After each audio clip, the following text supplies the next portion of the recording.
SCMS Perumthottath. Bombay metropolitan സിറ്റിയിലെ ഒരു real estate വമ്പൻ കമ്പനിയായിട്ടുള്ള കീസ്റ്റോൺ റിയൽട്ടേഴ്സ് ലിമിറ്റഡ് എന്ന കമ്പനിയുടെ ഇനീഷ്യൽ പബ്ലിക് ഓഫറിനെ കുറിച്ചുള്ള വിശേഷങ്ങളാണ് ഇന്ന് ഞാൻ നിങ്ങളുമായിട്ട് പങ്കുവയ്ക്കുന്നത്. റസ്റ്റംജി എന്നറിയപ്പെടുന്ന ആ ബ്രാൻഡിൽ അറിയപ്പെടുന്ന ഒരു കമ്പനിയാണ് കീസ്റ്റോൺ റിയൽട്ടേഴ്സ് ലിമിറ്റഡ്. 14-ാം തീയതി മുതൽ 16-ാം തീയതി വരെയാണ് ഇവരുടെ ഇനീഷ്യൽ പബ്ലിക് ഓഫർ ഓപ്പൺ ആയിരിക്കുന്നത്. 635 കോടി രൂപയാണ് ടോട്ടലായിട്ട് മാർക്കറ്റിൽ നിന്ന് ഇവർ റേസ് ചെയ്യുന്നത്. അതിൽ 560 കോടി രൂപയ്ക്കുള്ളത് പുതിയ ഓഹരികളാണ്. ബാക്കിയുള്ള 75 കോടി രൂപ ഓഫർ ഫോർ സെയിലുമാണ്. നമുക്ക് എന്തായാലും ഈ കമ്പനിയുടെ ഇനീഷ്യൽ പബ്ലിക് ഓഫറിൻ്റെ ഡീറ്റെയിൽസിലേക്ക് കിടക്കാം.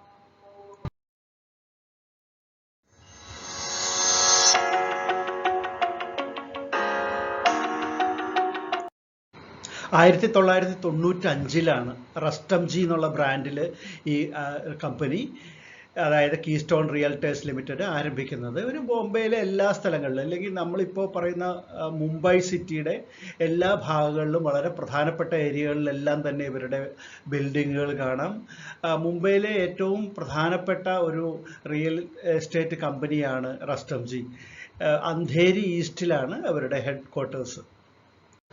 മറ്റ് റിയൽ എസ്റ്റേറ്റ് കമ്പനികളിൽ നിന്ന് വ്യത്യസ്തമായിട്ട് റസ്റ്റംജി അല്ലെങ്കിൽ കീസ്റ്റോൺ റിയൽട്ടേഴ്സിൻ്റെ ഒരു രീതി എന്താണെന്ന് വെച്ചാൽ, ഈ ലാൻഡ് ഓണേഴ്സും ലാൻഡ് ഡെവലപ്പേഴ്സും പിന്നെ സൊസൈറ്റികൾ, പിന്നെ സ്ലംഡ് റീഹാബിലിറ്റേഷൻ പ്രോജക്റ്റ് ചെയ്യുന്ന അവരൊക്കെ ആയിട്ടൊരു എഗ്രിമെൻ്റ് വെക്കുകയാണ്. ജോയിൻറ്റ് ഡെവലപ്മെൻറ്റ് എഗ്രിമെൻ്റ് വെച്ചിട്ട് ആണ് ഇവർ ബിൽഡിങ് കിട്ടുന്നത്. അപ്പോൾ അതിൻ്റെ ഒരു ഗുണം എന്താണെന്ന് വെച്ചിട്ടുണ്ടെങ്കിൽ, ഈ ലാൻഡിൻ്റെ വിലയിൽ അത്രയും വലിയ ഒരു വില കൊടുക്കേണ്ടി വരുന്നില്ല. അതിൻ്റെ കോസ്റ്റ് കുറയ്ക്കുന്നതിന് വേണ്ടിയിട്ട് സാധിക്കുന്നു എന്നുള്ളതാണ്. ഇപ്പോൾ ഏറ്റവും പുതിയ കണക്ക് വെച്ച് നോക്കുകയാണെങ്കിൽ ഏകദേശം 1542 പാർട്ട്നേഴ്സ് ഉണ്ട് ഇവർക്ക്. കസ്റ്റമേഴ്സിനെ ഇവരിലേക്ക് ആകർഷിക്കുന്നതിന് വേണ്ടിയിട്ട് ഇത്തരത്തിലുള്ള നിരവധി പാർട്ട്നേഴ്സ് കമ്പനിക്കുണ്ട്. മുംബൈ മെട്രോപൊളിറ്റൻ ഏരിയയിൽ ഇതിനകം തന്നെ 32 പ്രൊജക്റ്റുകൾ ഇവർ കംപ്ലീറ്റ് ചെയ്ത് കഴിഞ്ഞു. ഇനി 12ഓളം നിർമ്മാണത്തിൽ ഇരിക്കുന്നു, അത് പൂർത്തിയാവാനിരിക്കുന്നു. 21ഓളം പ്രൊജക്റ്റുകൾ ഇനി വരാനിരിക്കുന്നു. അപ്പോൾ പലതരത്തിലുള്ള ബജറ്റിലുള്ള പ്രൊജക്റ്റുകളാണ് ഇവർ ചെയ്തുകൊണ്ടിരിക്കുന്നത്. അഫോർഡബിൾ ആയിട്ടുള്ളതും അതിന് മുകളിൽ വളരെ എക്സ്പെൻസീവ് ആയിട്ടുള്ള ലെവലിലുള്ള അഫോർഡബിൾ ഉണ്ട്, മിഡ് ആൻഡ് മാസ് എന്നുള്ള ഒരു കാറ്റഗറിയിൽ പെടുന്നുണ്ട്, ആസ്പിറേഷണൽ എന്ന് പറയുന്ന കാറ്റഗറി, പിന്നെ പ്രീമിയവും സൂപ്പർ പ്രീമിയം എന്നീ കാറ്റഗറികളിലുള്ള റിയൽ എസ്റ്റേറ്റ് ബിൽഡിങ്ങുകളാണ് ഇവർ നിർമ്മിക്കുന്നത്. അതായത് വാസസ്ഥലങ്ങൾ. ഏകദേശം 280ഓളം ബിൽഡിങ്ങുകളാണ് ഇതിനകം തീർത്തിരിക്കുന്നത്. എന്ന് പറയുമ്പോൾ ഏകദേശം 14,000ഓളം ഫാമിലികൾക്ക് താമസിക്കാനുള്ള സൗകര്യമാണ് കമ്പനി ഒരുക്കിയിട്ടുള്ളത്. ഇക്കഴിഞ്ഞ ജൂണിലെ കണക്ക് വെച്ച് നോക്കുകയാണെങ്കിൽ തന്നെ 20.22 ദശലക്ഷം സ്ക്വയർ ഫീറ്റ് ഏരിയയാണ് പ്രീമിയം ആയിട്ടുള്ളതും അഫോർഡബിളും ആയിട്ടുള്ള ബിൽഡിങ്ങുകൾ ഇവർ നിർമ്മിച്ചിരിക്കുന്നത്. അപ്പോൾ അതിൽ തന്നെ നമ്മൾ പല കാറ്റഗറിയിലുള്ള ബിൽഡിങ്സ് ഒക്കെ ഉണ്ട്. അതായത് പ്രീമിയം ഗേറ്റഡ് എസ്റ്റേറ്റ്സ്, ടൗൺഷിപ്പ് പോലെയുള്ളത്, പിന്നെ കോർപ്പറേറ്റ് പാർക്സ്, പിന്നെ retail spaces, school, iconic landmarks, അങ്ങനെ പലതരത്തിലുള്ള റിയൽ എസ്റ്റേറ്റ് ബിൽഡിങ്ങുകളാണ് റസ്റ്റംജിയുടെ പേരിൽ ആ ബ്രാൻഡിൽ നിർമ്മിക്കപ്പെടുന്നു. റസ്റ്റംജി എന്നുള്ള ഈ ബ്രാൻഡിൻ്റെ പ്രൊമോട്ടർ ബോമൻ റസ്റ്റം ഇറാനി എന്ന് പറയുന്ന ഈ ചിത്രത്തിൽ കാണുന്ന ആളാണ്. അദ്ദേഹം ഈ കമ്പനിയുടെ CMDയും കൂടിയാണ്. 26 വർഷത്തോളം എക്സ്പീരിയൻസ് ഉള്ള ഒരു എഞ്ചിനീയറിംഗ് ബിരുദധാരിയാണ് ബോമൻ റസ്റ്റം ഇറാനി. അദ്ദേഹത്തെ കൂടാതെ പേഴ്സി സൊറാബ്ജി ചൗധരിയും ചന്ദ്രേഷ് ദിനേഷ് മേത്തയുമാണ് ഇതിൻ്റെ പ്രധാന പ്രൊമോട്ടേഴ്സ്. അവരുടെ കൈവശം ഈ ഇഷ്യൂവിന് തൊട്ട് മുമ്പ് 96.71% ഓഹരികൾ ഉണ്ട് എന്നുള്ളതാണ് ഇതിൻ്റെ പ്രത്യേകത. അതിൽ കുറച്ച് ഓഫർ ഫോർ സെയിലായിട്ട് അവർ വിറ്റഴിക്കുന്നുണ്ട്.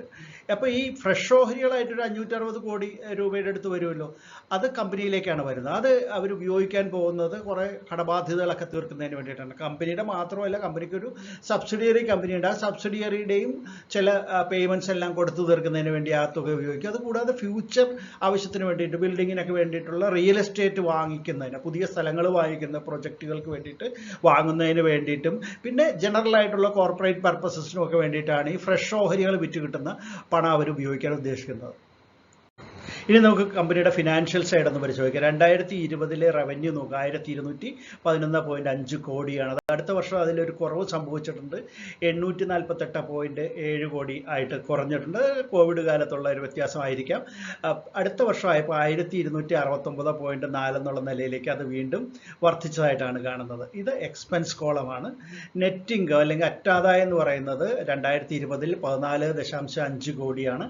അത് അടുത്ത വർഷമായപ്പോൾ 231.8 ആയിട്ട് വമ്പനായിട്ടൊരു വർധനവാണ് കാണുന്നത്. വല്ലാത്ത വളട്ടൈലായിട്ടുള്ളൊരു വ്യത്യാസമാണ് ഇവിടെ കാണുന്നത്. അടുത്ത വർഷമായപ്പോഴും 135.5 ആയിട്ട് അത് മാറിയിട്ടുണ്ട്. അത് ഒരു ഇടിവ് ഇവിടെ സംഭവിച്ചിട്ടുണ്ട്. മാർജിൻ പെർസെൻറ്റേജ് നോക്കുകയാണെങ്കിലും അത് ശരിക്കും വ്യക്തമാണ്. 1.3% ആണ് 2020 കാണുന്നത്. അടുത്ത വർഷമായപ്പോൾ 19.6% ആയിട്ട് അത് വർദ്ധിച്ചിട്ടുണ്ട്. അടുത്ത വർഷം 10.5 എന്നാണ് കാണുന്നത്.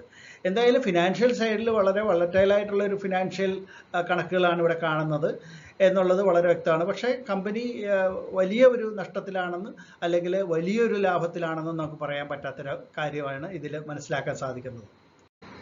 EPS നോക്കുകയാണെങ്കിൽ 13.96 ആണ് 2022. Return on net worth 14.97%, net asset value 93.24 per share എന്നുമാണ് കാണുന്നത്. ഇതിൻ്റെ registrar Link Intime India Private Limited ആണ്. പിന്നെ ലീഡ് മാനേജേഴ്സ് ആക്സിസ് ക്യാപിറ്റലും ക്രെഡിറ്റ് സൂസി സെക്യൂരിറ്റീസുമാണ്. ഇനി കീസ്റ്റോൺ റിയൽറ്റേഴ്സിൻ്റെ IPO ഡീറ്റെയിൽസ് ഒറ്റ നോട്ടത്തിൽ നമുക്കൊന്ന് പരിശോധിക്കാം. 14 മുതൽ 16 വരെയാണ് ഇഷ്യൂ ഓപ്പൺ ആയിരിക്കുന്നത്. 514 രൂപ 541 എന്നുള്ളതാണ് ഇതിൻ്റെ പ്രൈസ് ബാൻഡ്. 560 കോടി രൂപയ്ക്കുള്ള ഇഷ്യൂ ആണ് ഫ്രഷ് ആയിട്ടുള്ളത്. ബാക്കി 75 കോടി രൂപയ്ക്കുള്ളത് ഓഫർ ഫോർ സെയിലാണ്. അപ്പോൾ ടോട്ടൽ വരുമ്പോഴാണ് 635 കോടി രൂപ എന്നുള്ളത്. 27 ഓഹരിയാണ് മിനിമം ഒരു റീറ്റെയിലർ അപ്ലൈ ചെയ്യേണ്ടത്. 10 രൂപയാണ് ഒരു ഓഹരിയുടെ ഫേസ് വാല്യൂ. 35% ഓഹരികൾ റീറ്റെയിലേഴ്സിന് കൊടുക്കുന്നുണ്ട്. NSEയിലും BSEയിലും ലിസ്റ്റ് ചെയ്യുന്ന ഒരു ഓഹരിയാണിത്. ഇനി നമുക്ക് ഇതിൻ്റെ ഡീറ്റെയിൽസ് അലോട്ട്മെൻറ്റിൻ്റെയും മറ്റും ഡീറ്റെയിൽസ് നോക്കാം. അലോട്ട്മെൻറ്റ് വരുന്നത് നവംബർ 21 തീയതിയാണ്. റീഫണ്ട് 22 തീയതിയും. ഡിമാറ്റിൻ്റെ ക്രെഡിറ്റ് ഡിമാറ്റിലേക്ക് വരുന്നത് നവംബർ 23 തീയതിയും. ഇനി ഇതിൻ്റെ ലിസ്റ്റിംഗ് ഡേറ്റ് എന്ന് പറഞ്ഞാൽ നവംബർ 24 തീയതിയുമാണ്. ഇനി ഇത് വാങ്ങണോ വേണ്ടയോ എന്ന് സംശയമുള്ളവർക്ക് നമ്മുടെ റിയൽ എസ്റ്റേറ്റ് ഷെയർസിൻ്റെ ട്രെൻഡ് നോക്കിയിട്ട് വേണം നിങ്ങളിത് ചെയ്യാനായിട്ട്. എന്തായാലും ഇത് ലിസ്റ്റ് ചെയ്യുമ്പോൾ വലിയൊരു ഗെയിൻ ലഭിക്കുമെന്ന് എനിക്ക് തോന്നുന്നില്ല. എങ്കിൽ പോലും ഇത് ലോങ് ടൈമിലേക്ക് വളരെ മികച്ച ഓഹരിയാണ്. കാരണം റിയൽ എസ്റ്റേറ്റ് രംഗത്ത് ഇന്ത്യക്ക് നല്ലൊരു വളർച്ച പ്രതീക്ഷിക്കുന്നുണ്ട്. അതുകൊണ്ട് തന്നെ ഇത് ലോങ് ടൈമിലേക്ക് വളരെ നല്ല ഓഹരിയാണ്. കീസ്റ്റോൺ റിയൽറ്റേഴ്സ് ലിമിറ്റഡിൻ്റെ IPO വിശേഷങ്ങൾ കേട്ടല്ലോ. നിങ്ങൾക്ക് ഇഷ്ടപ്പെട്ട് കാണുമെന്ന് വരുന്നു. ഇഷ്ടപ്പെട്ടെങ്കിൽ തീർച്ചയായിട്ടും ലൈക്ക് ചെയ്യാൻ മടിക്കരുത്. ഈ വീഡിയോ സപ്പോർട്ട് ചെയ്യാനും മടിക്കരുത്. നിങ്ങളുടെ കമൻറ്റുകൾ വളരെ വിലപ്പെട്ടതാണ്. എന്തായാലും നമുക്ക് മറ്റൊരു വീഡിയോയുമായിട്ട് ഉടൻ തന്നെ വീണ്ടും കാണാം. അതുവരെ നന്ദി, നമസ്കാരം, ബൈ.